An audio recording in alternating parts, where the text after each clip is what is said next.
Video ఏంటంటే 7 శనివారాల వ్రతము లేదా సప్త శనివారాల వ్రతము, 7 వారాల వ్రతము ఎలాగైనా అనొచ్చండి. దీనికి సంబంధించిన డౌట్స్ అయితే చాలామంది అడుగుతున్నారు. నేను ముందుగా 1 by 1 క్వశ్చన్స్ అయితే మా ఫ్రెండ్స్ అడిగినవి, నాకు తెలిసిన వాళ్ళు అడిగినవి, వీడియోలలో కొంచెం మంది కామెంట్ చేసినవి అన్నీ నేనైతే గ్యాదర్ చేసుకొని పెట్టుకున్నానండి. మొదటిగా వచ్చేసి క్వశ్చన్ అయితే, మీరైతే 7 శనివారాల వ్రతం ప్రతి ఒక్కరు చేయండి. ఈ వ్రతం చేయడానికి గల కారణం ఏంటంటే, మనకి ఏలినాటి శని కానీ, అర్ధమ శని కానీ, అర్ధాష్టమ శని కానీ, అకారణంగా ఏదైనా జరుగు సమస్యల నుంచి మనం విముక్తి పొందడం కోసం అయితే ఈ వ్రతాన్ని ఎవరైనా సరే, ఆరోగ్య సమస్యలు ఉన్న ఎవరైనా సరే వ్రతం చేయండి. మీ కోరిక నెరవేరేది స్వామివారి ఇష్టం అండి. మనమైతే మన యొక్క పని అంటే బాధల నుంచి విముక్తి పొందడం కోసం అయితే ఈ వ్రతాన్ని చేయాలండి. ముందు అది గుర్తుపెట్టుకొని ప్రతి ఒక్కరు వ్రతాన్ని స్టార్ట్ చేయండి. మీ యొక్క ఉన్న బాధని చెప్పుకొని స్వామివారికి వ్రతాన్ని అయితే స్టార్ట్ చేయండి. ఫస్ట్ క్వశ్చన్ అయితే, వ్రతంని ఏ రోజు స్టార్ట్ చేయాలి? అదైతే మీరు అది ఏకాదశి రోజు కానివ్వండి, త్రయోదశి రోజు కానీ, శనివారం అనేది ఏకాదశి కానీ త్రయోదశి కానీ వచ్చేటట్టు చూసుకొని ఆ రోజు వ్రతాన్ని స్టార్ట్ చేయండి. నెలసరి వచ్చినప్పుడు స్కిప్ అవుతుంది కదా అని చెప్పేసి అంటారండి. అది కామన్ అండి. మీరు నెలసరి వచ్చేదాన్ని చూసుకొని, అంటే నాకు ఈ నెల ఇప్పుడు అయిపోయింది అనుకోండి, అయిపోయిన తర్వాత నెక్స్ట్ వీక్ నుంచి స్టార్ట్ చేస్తే మీకు 1 వీక్ అయిపోతుంది. లేదు అనుకుంటే మీరు నెలసరి ఇంకా టైం ఉంది అనుకున్నప్పుడు అది మనకి వచ్చే పీరియడ్స్ సర్కిల్ని పట్టుకొని స్టార్ట్ చేసుకుంటే మీకు 1 వారం కానీ 2 వారాలు కానీ స్కిప్ అవుతుంది. అలా మధ్యలో ఏదైనా పని ఉండి స్కిప్ అయినా కూడా ఆ నెక్స్ట్ వారం నుంచి చేసేసుకోవచ్చండి, నో ప్రాబ్లం. అట్లాంటి సందేహాలు ఏమీ లేవు. ఇంకా నెక్స్ట్ వచ్చేసి నాన్ వెజ్ తినొచ్చా అండి. నాన్ వెజ్ అనేది మీ ఇష్టం అండి. పూజ ముందు రోజు కాదు కానీ వెనక రోజు తినకోకుండా ఉంటే సరిపోతుంది. ఆ తర్వాత మీ ఇంట్లో వాళ్ళని అంటే అందరూ ఉండగలుగుతారు తినకుండా 8 వారాలు అయిపోయేంత వరకు అంటే అది మీ ఇష్టం. మేము ఉండలేము, మేము తినేస్తాము అనుకునే వాళ్ళు మీరు ముందు రోజు వెనక రోజు బెడ్షీట్స్ క్లీన్ చేసుకొని, ఇల్లు క్లీన్ చేసుకున్న కాడ నుంచి పూజ అయిపోయేంత వరకు తినకోకుండా ఉంటే సరిపోతుంది. ఉపవాసం అనేది సాయంత్రం వరకు అయితే ఉండాలండి. అంటే వీలు కాదు, హెల్త్ ప్రాబ్లమ్స్ ఉన్నవాళ్ళు మధ్యాహ్నం పూజ అయిపోయేంత వరకు అయితే ఏం తినకూడదు. ఆ తర్వాత మీరు తినొచ్చు, మీ ఇష్టము. ఇంకా నెక్స్ట్ ఏంటంటే, నేల మీద పడుకోవాలా పైన పడుకోవాలా అంటున్నారండి. మీరు చేత కాకపోతే నేల మీదనే ఉతికిన బట్టలు సాప వేసుకొని పడుకోవచ్చండి. లేదు మాకు ఇంకా మాకు చేత కావట్లేదు, మాకు కాళ్ళ నొప్పులు ఉన్నాయి అనుకుంటే ఉతికిన బెడ్షీట్స్ ఉన్నాయి నీట్గా ఉన్న వాటి మీద పైన పడుకోవచ్చండి. మీరు 7 రకాల చేయాలి, 7 రకాల పనులు తేవాలి అనేది ఏం లేదండి. మనకి మిడిల్ క్లాస్ వాళ్ళకి మనకి అన్ని రకాలు అన్ని పైసలు పెట్టి చేయాలంటే మనం చేయలేము. కాబట్టి మనం శ్రద్ధతో స్వామివారిని భక్తితో ఎలా చేసినా సరే ఒక పండు ఒక ప్రసాదం పెట్టినా కూడా సరిపోతుందండి. వడపప్పు, పానకము, చిమ్మిలుండలు, నువ్వులుండలు అయితే కంపల్సరీ చేయండి. అట్టి పండ్లు కామను, నల్ల ద్రాక్షలు కామను, చక్కెర లడ్డూలు అనేది కామన్. అది ఇంట్లోనైనా చేయొచ్చు, బయటనైనా చేయొచ్చు. ఈ ప్రసాదాలు పెట్టయితే స్వామివారికి 7 శనివారాల వ్రతం బుక్ ఉంటుందండి. ఆ బుక్ చూసుకుంటూ మీరు పూజనైనా చేసుకోవచ్చు. లేదు మాకు ఆ బుక్ ద్వారా తెలియదు అంటే చాలామంది అయ్యగారు యూట్యూబ్లో అయితే చెప్తున్నారండి. వాళ్ళని చూసి అయినా మీరు ఫాలో అవుతూ పూజ చేసుకోవచ్చండి. 7 వారాలు అయితే కంపల్సరీ చేయాలి. 8వ వారం అనేది వడ్డీ వారము. స్వామివారికి వడ్డీ కాసులవాడు కాబట్టి వడ్డీతో పూజ చేస్తే చాలా మంచిది కాబట్టి 8 వారాలు పూజ అయితే కంపల్సరీ చేయాలండి. మీరు తర్వాత ఇంకా చాలా ఏమడుగుతున్నారంటే, స్వామివారి దగ్గర వాడిన పూలు, నల్ల ఇవి నువ్వుల ఉండలు ఏం చేస్తున్నారని అంటున్నారండి. మనకి ఆవు దగ్గరలో ఉంటే ఆవుకి పెట్టొచ్చు. ఆవు కూడా గర్భిణీ స్త్రీతో లేకుండా ఉండాలండి. లేదంటే ఇంట్లో వాళ్ళు ఎవరైనా నాకు వేడి తట్టుకోగలుగుతుంది బాడీ అని అనుకుంటే ఇంట్లో వాళ్ళు ఎవరైనా ఉంటే తినొచ్చండి. లేదంటే పారే నీళ్ళల్లో కానీ గంగా జలంలో ఎక్కడైనా సరే మీకు దగ్గరలో ఉన్న దాంట్లో వాటర్లో అయితే వేయాలండి. లేదు అట్లా ఎట్లా వీలు కావట్లేదంటే నేనైతే కంపోస్ట్ లాగా తయారు చేస్తున్నాను. అది కంపోస్ట్ మొత్తం అయిన తర్వాత మా వరి పొలంలో వేసుకుంటారండి. ఆ తర్వాత స్వామివారికి క్లాత్స్ మీరు అవే వాడొచ్చా, ఎవ్రీ వీక్ కొత్తవి పెట్టాలా అనుకుంటున్నారండి. మీ ఇష్టం అండి. నాకు చేత కాదు, నేను కొనలేను ఎవ్రీ వీక్ కొత్త అనుకుంటే మీరు అవే క్లాతులు మళ్ళీ వాష్ చేసుకొని రీయూజ్ చేసుకోవచ్చండి. లేదు నాకు కొనేంత స్తోమత ఉంది, నేను కొనగలుగుతాను అనుకుంటే మీరు అవి ఆ క్లాతులని ఎవరికైనా వాయినంగా ఇచ్చుకుంటూ నెక్స్ట్ వీక్ మళ్ళీ కొనుక్కోవచ్చు. లేదు మన ఇంట్లో వాళ్ళందరికీ బ్లౌజులు ఇస్తాను అనుకుంటూ ఎవరి వీక్ మీరు కొత్తవి కొనుక్కుంటా అంటే కొనుక్కోవచ్చు. అది మీ ఇష్టం అండి. వాయినం ఎంతమందికి ఇవ్వాలి అంటున్నారు. ఏ రోజు పూజ చేసుకుంటే ఆ రోజు అయితే ఒక అతిథిని భోజనంకి అయితే పిలవాలండి. ఉదయం నుంచి సాయంత్రం వరకు ఉపవాసం ఉన్న వాళ్ళు సాయంత్రం భోజనానికి పిలిచి వాళ్ళు తిన్న తర్వాత ఒక మెతుకుని మన అమృతం వస్తూ అని మనం ఉపవాసాన్ని వదలాలి. లేదు మేము మధ్యాహ్నం వరకు పూజ అయిపోయిన తర్వాతనే తినేస్తాం అనుకుంటే మధ్యాహ్నం పూజ అయిపోగానే వాయినం ఇచ్చేసి వాళ్ళకి భోజనం పెడతా అంటే పెట్టొచ్చు, లేదు 7 వారాలు అయిపోయిన తర్వాత అందరికి ఒకటేసారి పెట్టుకుంటాము, మీకు ఎలా వీలైతే అలా చేయొచ్చు. నేనైతే ఎవ్రీ వీక్ ఇచ్చాను. మళ్ళీ 8వ వారం రోజు కూడా ఒక 15 మందికి అయితే వాయినం ఇచ్చానండి. ఇంకా స్వామివారికి ఫస్ట్ అయితే గణపతి పూజ చేయాలి, తర్వాత వెంకటేశ్వర స్వామి పూజ, ఆ తర్వాత లక్ష్మీదేవి పూజ, అష్టోత్తర నామాలు, అదాంగ పూజ. మీరు ముడుపు కట్టుకున్న వాళ్ళైతే ఫస్ట్ రోజు ముడుపు కట్టుకోవచ్చు. ఆ రోజు మాకు వీలు లేదంటే ఏదో ఒక వారం ముడుపు కట్టుకొని ఆ ముడుపు అయితే స్వామివారి ముందర నుంచి పూజ చేయాలండి. కలశం ఆనవాయితీ అనేది మీ ఇంట్లో పెద్దవాళ్ళకి తెలుస్తుంది. మాకు కలశం ఆనవాయితీ ఉంది, మేము పెట్టుకుంటామంటే మీరు ఫస్ట్ నుంచి పెట్టుకోవచ్చు. మాకు కలశం ఆనవాయితీ లేదు, మేము పెట్టుకోవద్దు అనుకుంటే కలశం లేకుండా ఇలా మామూలుగానైనా చేసుకోవచ్చండి. కలశంలో ఉన్న నీళ్ళని ఎక్కడ పోయాలి, ఏం చేయాలనుకుంటే కలశంలో ఉన్న నీళ్ళని ఎవరు తొక్కని ప్రదేశంలో కానీ ఆ గణపతిని కూడా ఆ కలశం వాటర్లో వేసి ఇట్లా మొత్తం కరిగిపోయిన తర్వాత ఎవరి దొక్కని ప్రదేశంలోనైతే పోయాలి. ఆ తర్వాత మీకు వచ్చిన డౌట్స్ ఏంటంటే ఇంకా మనం ఏమంటారు, ఇప్పుడు మధ్యలో ఏదైనా సడన్గా పని వచ్చింది వెళ్తున్నాము అనుకోండి, ఆ వీక్ ఆపేసైనా సరే ఆ నెక్స్ట్ వారం నుంచి మీరు చేసుకోవచ్చు.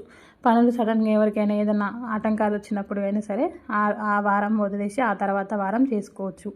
మనం భక్తితోనైతే పూజ చేయాలండి. స్వామివారికి ఏది చేసినా కూడా స్వామివారు అయితే నచ్చుతారు. సో ఫస్ట్ భక్తి అనేది ముఖ్యం అక్కడ పూజ చేసేటప్పుడు. ఇంకా నెక్స్ట్ వచ్చేసి నా నెల రోజులు అంటే ఇప్పుడు 2 months పడుతుంది కదా, 2 months ఉండగలుగుతామా చేయగలుగుతామా అనే చాలామంది భయపడతారండి. మీరు ఒక్కరోజు పూజ స్టార్ట్ చేసి చూడండి, ఆ భగవంతుడే మిమ్మల్ని శనివారం శనివారం శనివారం శనివారం అంటూ మీరు ఒక్కరోజు పూజ చేసిన కానీ ఆ నెక్స్ట్ వీక్ మొత్తం కూడా అమ్మ శనివారం పూజ ఉంది, అమ్మ శనివారం పూజ ఉందని మనం ఎన్నిసార్లు అనుకుంటామో మనకే తెలియదు. అంత భక్తిని అయితే మనకి ఇస్తాడు. ఆ 8 వారాలు అయిపోయేంత వరకు కూడా మనకి కడుపులో ఒక రకమైన ఎనర్జీ అనేది ఉంటుంది. స్వామివారి పూజ చేయాలి, స్వామివారి పూజ చేయాలని చెప్పేసి ఉంటుంది. ఆ యొక్క వైబ్ అనేది మనకి పూజ చేసిన వాళ్ళకే తెలుస్తుందండి. కంపల్సరీ ఆ స్వామివారు మన అందున ఉంటూ మన పూజను అయితే నడిపిస్తుంటాడు. ఆయన మన అందునది ఏంది, మనం ఏది చేయలేము. కంపల్సరీ స్వామివారు మన అందున ఉంటేనే మనం ఎంత పూజ అయినా చేస్తామో. అంత పూజ చేయడం అంటే మామూలు మాట అండి, గంట టైం పడుతుంది. కంపల్సరీ కింద కూర్చోవచ్చా అంటే మీకు చేతనైతే కింద కూర్చొని చేయండి. మాకు చేత కాలేదంటే చిన్న ఎత్తు పీట వేసుకొని చేయొచ్చు. మాకు దేవుని గుడి పెద్దగా ఉంది అంటే మీరు దేవుని గుడిలోనే పెట్టుకొని చేసుకోవచ్చు. లేదు మేము ఇక్కడ దేవుని గుడి చిన్నగా ఉంది మాకు అనుకున్న వాళ్ళు ఈశాన్యంలో పెట్టుకొని స్వామివారి పట్టంని పూజ చేసుకొని సాయంత్రం కలశం కదిలించుకొని ఎర్లీ మార్నింగ్ స్వామివారి పట్టంని మళ్ళీ మనము దేవుడు మందిరంలో పెట్టుకొని పూజ స్వామివారికి ఆరతి పెట్టుకొని దీపం వెలిగించుకుంటే సరిపోతుంది. లేదు మాకు ఇంకా పూజ గది పెద్దగానే ఉందంటే మీరు డైరెక్ట్ అందులోనే చేసుకోవచ్చు, ఇంకా చాలా మంచిది, చాలా సంతోషం. ఇంకా పిండి ప్రమిదలు 7 చేయాలంటే కంపల్సరీ స్వామివారికి 7 ప్రమిదలు ఇష్టం కాబట్టి 7 ప్రమిదలు అయితే చేయాలండి. ఏ నూనె వాడుతున్నారు ఏంటి అని అంటే నూనె అనేది మనకి నెయ్యి కొనుక్కోవాలంటే పైసలు ఎక్కువ అవుతుందండి. అందుకని ఎవ్రీ వీక్ నెయ్యి కొనుక్కునే స్తోమత లేకపోతే నువ్వుల నూనెతో పెట్టచ్చు. మాకు నెయ్యి కొనుక్కునే స్తోమత ఉంది, మేము నెయ్యి కొనుక్కుంటామంటే మీ ఇష్టం, నెయ్యితో పెట్టినా ఓకే స్వామివారికి. అలానే పూజ ఏ టైం వరకు అయిపోవాలని అనుకుంటున్నారంటే మీరు మార్నింగ్ తొందరగా మీకు ఎంత తొందర వీలైతే అంత తొందర చేసుకుంటే మంచిది. లేదు మాకు పిల్లలు ఉన్నారు ఇబ్బంది అవుతుంది, ఫస్ట్ వాళ్ళ స్కూల్లో వదిలేస్తే తర్వాత మనం ప్రశాంతంగా చేసుకోవచ్చు అనుకుంటే 11 వరకు అయితే పూజ చేసుకోవాలని. ఇంకా 11 తర్వాతనైతే పూజ అయితే పనికిరాదు. 11 వరకు కంప్లీట్ చేసుకుంటే చాలా మంచిగా ఉంటుంది పూజ అయితే. ఇంకా ఎవ్రీ వీక్ ఏమేమి క్లీన్ చేయాలంటే కంపల్సరీ బెడ్షీట్స్ అయితే క్లీన్ చేసుకోవాలి కదండి, మనం ఇంకా గలీజ్గా ఉంటుంది. బెడ్షీట్స్, మ్యాట్లు, ఇల్లు తుడుచుకోవడం అవన్నీ కామను. ఇంకా మీకు చేతనైతే మొత్తం ఇల్లంతా అయితే క్లీన్ చేయలేము కదా, మనం మినిమం వాడుకునే వస్తువులు అట్లాంటివి అయితే క్లీన్ చేసుకుంటే సరిపోతుంది ఎవ్రీ ఫ్రైడే. ఎవరైనా సరే కానీ పూజ చేయడానికి మాత్రం భయపడకండి. అంత ఖర్చు మేము పెట్టలేమా చేయలేమా అని అయితే భయపడకండి. కంపల్సరీ అందరూ చేసుకోండి. మీ శక్తి కొలది మీరు ఏది చేసినా కూడా స్వామివారు అయితే మిమ్మల్ని ఇష్టపడతారండి. మీరు అందరూ కంపల్సరీ సప్తశనివార వ్రతం అయితే చేసుకోండి. ఎందుకంటే చాలామందికి సడన్గా అకాల ఏదైనా సడన్గా జరిగిన ఏమంటారు మన యొక్క ఆరోగ్యం బాగాలేకపోయినా అట్లాంటివి ఏదైనా ఉంటే మాత్రం తొందరగా స్వామివారు మన అందరూ ఉంటారండి. మీరు కంపల్సరీ సప్తశనివార వ్రతం అయితే ప్రతి ఒక్కరు చెయ్యండి. మీరు ముందు మాకు ఏం పూజ రాదు ఏం చదవరాదు అనుకునే వాళ్ళు స్వామివారికి ఇలా మొత్తం ముందుగా అలంకరించుకొని దీపాలు వెలిగించుకొని అన్నీ వేసుకొని స్వామివారికి దండం పెట్టుకొని ప్రసాదాలు తీసుకొని కొబ్బరికాయ కొట్టుకున్నా కూడా సరిపోతుంది. మనకి ఇప్పుడు పెద్దవాళ్ళకి మంత్రాలు కూడా చదవరాదు కదండి, అలాంటి వాళ్ళు అలా చేసుకున్నా కూడా సరిపోతుంది. స్వామివారు మన మనసుని పట్టేసి ఆయన అలా ఆటోమేటిక్గా అది ఏమంటారు చెప్పేస్తాడండి మనకి ఏది కావాలి ఏంటి అనేది. స్వామివారు అంతా మన అందరి నుంచి చూసుకుంటాడు, మీరు అది మర్చిపోవద్దు.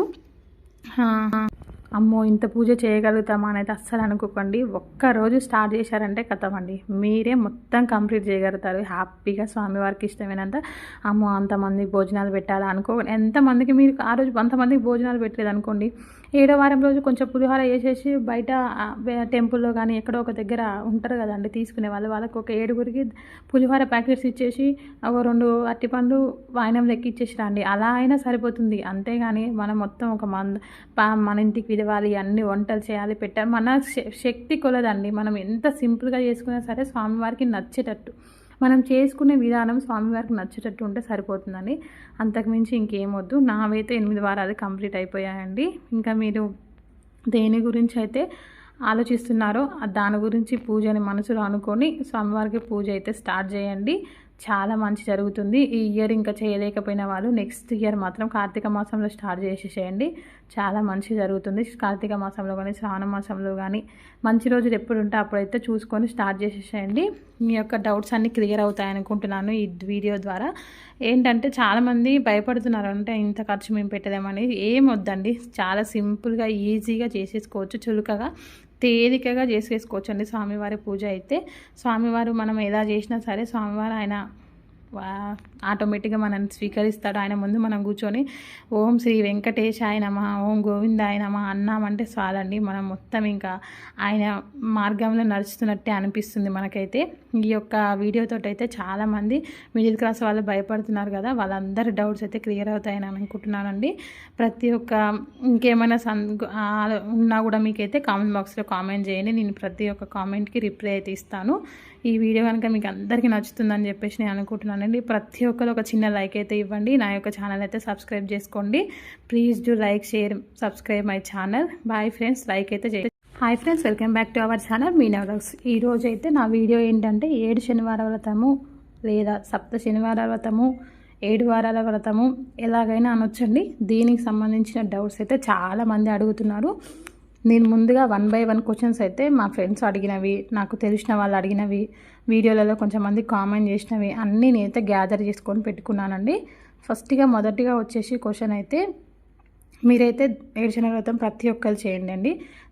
ఈ వ్రతం చేయడానికి గల కారణం ఏంటంటే, మనకి ఏలినాటి శని కానీ, అర్ధమ శని కానీ, అర్ధాష్టమ శని కానీ, అకారణంగా ఏదైనా జరుగు సమస్యల నుంచి మనం విముక్తి పొందడం కోసం అయితే ఈ వ్రతాన్ని ఎవరైనా సరే, ఆరోగ్య సమస్యలు ఉన్న ఎవరైనా సరే వ్రతం చేయండి.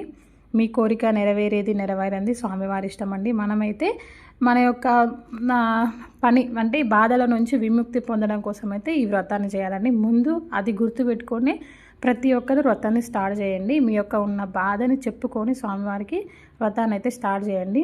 ఫస్ట్ క్వశ్చన్ అయితే, వ్రతంని ఏ రోజు స్టార్ట్ చేయాలి? అదైతే మీరు ఫస్ట్ అది ఏకాదశి రోజు కానివ్వండి, త్రయోదశి రోజు కానీ, శనివారం అనేది ఏకాదశి కానీ త్రయోదశి కానీ వచ్చేటట్టు చూసుకొని ఆ రోజు వ్రతాన్ని స్టార్ట్ చేయండి. నెలసరి వచ్చినప్పుడు స్కిప్ అవుతుంది కదా అని చెప్పేసి అంటారండి, అది కామన్ అండి. మీరు నెలసరి వచ్చేదాన్ని చూసుకొని, అంటే నాకు ఈ నెల ఫస్ట్ ఇప్పుడు అయిపోయింది అనుకోండి, అయిపోయిన తర్వాత నెక్స్ట్ వీక్ నుంచి స్టార్ట్ చేస్తే మీకు 1 వీక్ అయిపోతుంది. లేదు అనుకుంటే మీరు నెలసరి ఇంకా